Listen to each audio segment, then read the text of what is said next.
snippet already. Okay.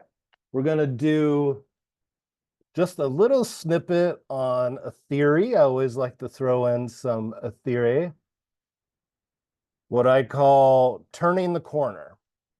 Um, what a lot of millennials will call, I've had them say this, they didn't like this term.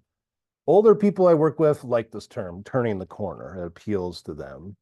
Younger, like millennials that I work with often will say, what do you mean by that? And then they're like, you mean next level.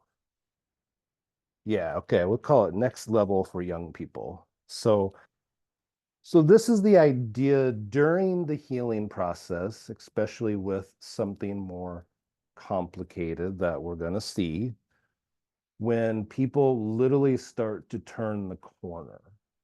There's a lot of terms for this in different healing traditions, but this is probably like the best term to me, turning the corner, meaning what this means, this is also could be called the tipping point of the healing process.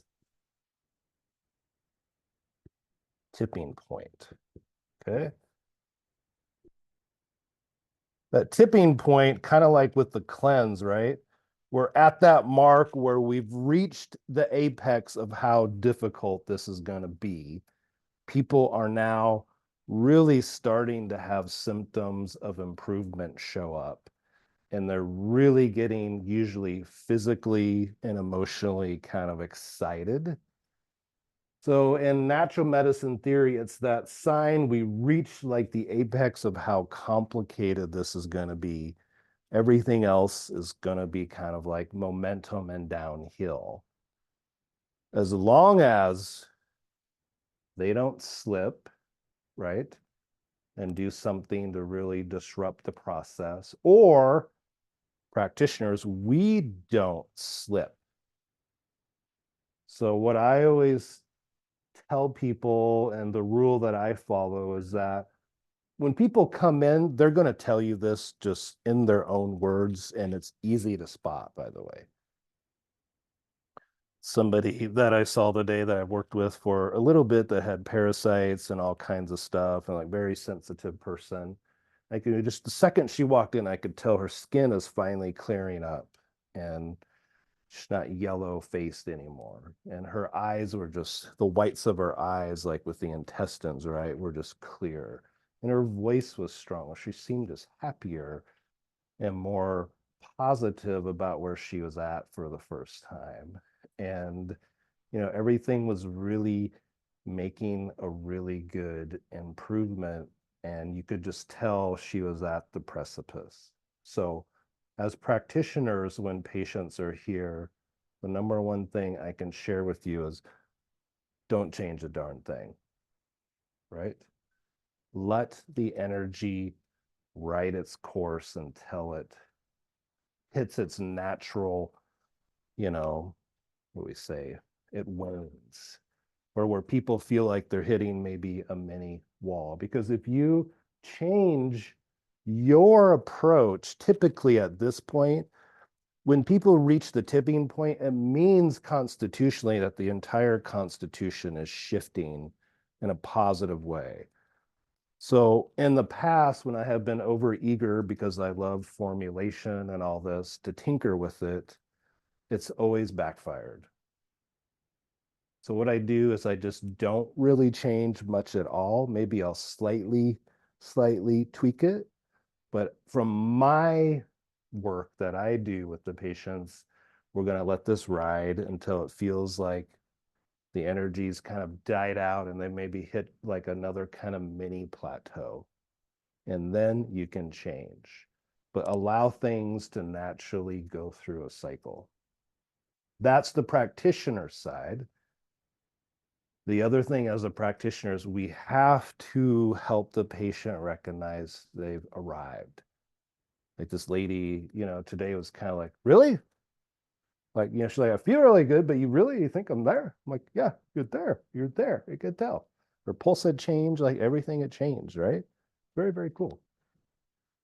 Okay. So, what does the patient have to do in the same regard to keep this momentum going so they can go over the hill and to the destination.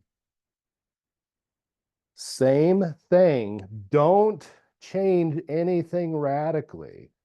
Whatever lifestyle changes you made to get here, your constitution is liking it. Whatever diet you changed recently to get there, whatever new counseling technique you did, whether you started walking or not, like I just tell people, whatever you're doing, just keep doing it, right?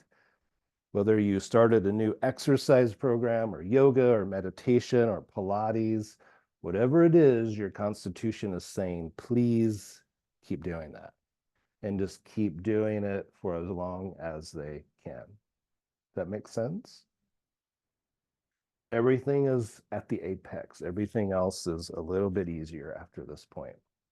So, and just so you know too, the climb up the hill is a little challenging, takes a lot of energy input, but when people reach the turning point, everything past this point, the patient will always respond quicker to everything forever, as long as they maintain relative balance. Like if you give people adaptogens at this point, they're going to like actually feel them quicker and better. Or if you give them nervines or whatever you do, they're just going to respond quicker than they would have before, right? Because at this point, your constitution is so out of balance, right? It's just hard for things to work. It takes a while, right? So the system has organized itself. It's restored. We would call this kind of like, yeah, relative restored. Turning the corner, tipping point. Keep doing what you're doing, right? Does that make sense to everybody? Have you seen people at this point? I've seen my brother, Francisco. Mm-hmm. He's made so much improvements. Mm-hmm. Has anybody seen people reach this and then slide back down? I mean, we all do this a little bit, right? We're all going to reach a point, something, and then slide back down a little bit, right? But this, hopefully as we're going over and through the woods, right? On the way to grandmother's house. Takes a lot of courage, just a lot of work to get to Yeah. that point. Yeah. Not everybody can do that. Yeah. Persist. Yeah. What's that chemical idea? Entropy, right? Like the system is requiring a lot of energy input for some chemical change to happen. So, and then once we get there, the energy is building. So, I mean, obviously things are going to respond better. So this is really good. This is also a point, a very sensitive point, like if someone tries to do something radical, I always say, just wait a month, right? Like now I'm going to move now. I've waited to move. I wanted to feel good before I moved. Now I'm just moving tomorrow, right? It's like this, let it build. Let yourself keep building some momentum. Yeah, just don't radically change something right now. Does that make sense?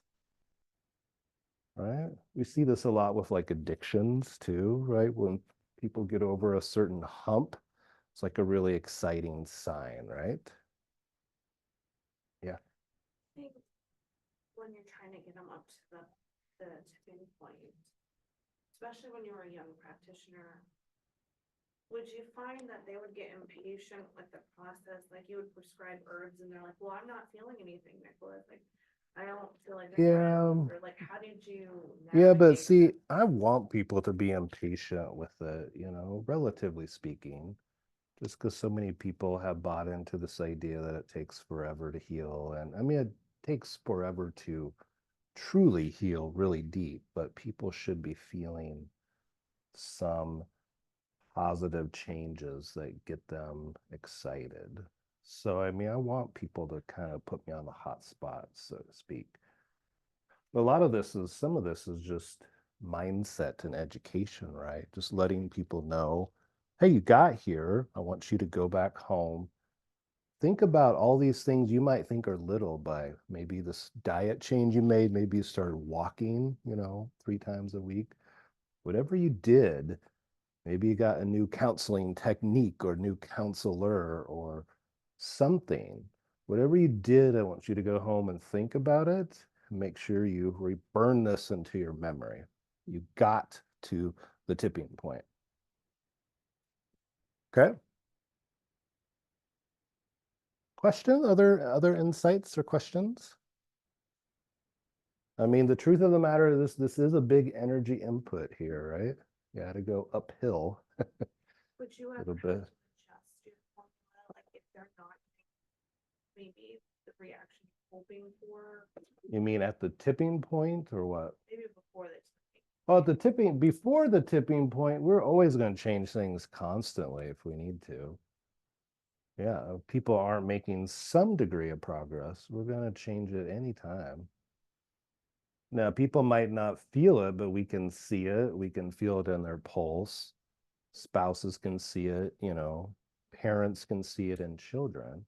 I mean, people might be changing and improving. They might not be self-aware of it. That's different. That's sometimes where we have to help them see it, right? That's where you go, okay, let's look at this, right? Are you fatigued anymore? Can you get out of bed first thing in the morning? Can you, right? Are you crashing after, your 9 o'clock a.m. appointment anymore? No? Okay. Like sometimes you have to just audibly help people see this. Okay. Right? We talked about many times, like people come for something in their brain, and often healing process can be very vague for people. So they don't always know when they're getting better because they don't know what they're looking for, even though they're feeling better, right? I think I've told you many times when I was younger, 20 of patients, 21 symptoms were completely gone. And I'm looking at them in disbelief when they're complaining they're not getting better. And I'm like, what? I don't understand. Like, what is going on? And maybe it was just because something like a specific symptom, like energy or libido or something, hadn't been achieved. Yeah, I feel like if I formulated something and their risk, they won't, this didn't have the effect that I was hoping for. Mm-hmm. How do we not panic? Like, did we not formulate it right? Or like, Yeah. Yeah, I mean, some things take a little time. Some things like cancer, you might not see a lot of change, at first. That's just some things are just different by nature. Something like a stomach ache, though, I mean, we should see a pretty quick change, right? Yeah. Okay. Okay. So let's call that